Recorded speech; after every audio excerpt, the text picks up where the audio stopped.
Good morning সবাইকে। আজকে রবিবারের সকালটা তোমাদের সাথে আমি শেয়ার করব।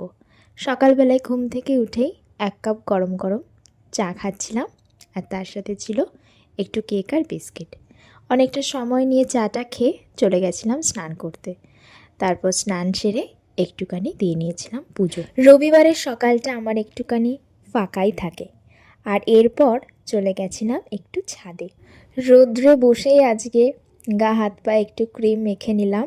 হালকা হালকা হাওয়াও দিচ্ছিল, আর তার সাথে রোদ, ভালোই লাগছিল। আর এরপর আমি একটুখানি পায়রাগুলোকে গম দিলাম, আর নিজেও একটুখানি রোদ্রে বসে খাচ্ছিলাম লেবু। এরপর একটু রেডি হয়ে বেরিয়ে গেলাম। আমাদের পাশেই একটা মন্দিরে আজকে অনুষ্ঠান, রাধা মাধবকে দর্শন করলাম, সেখানেই প্রসাদ পেলাম। আজকে তাহলে এই পর্যন্তই, আবারও দেখা হবে পরের কোনো মিনি ব্লগে। টাটা।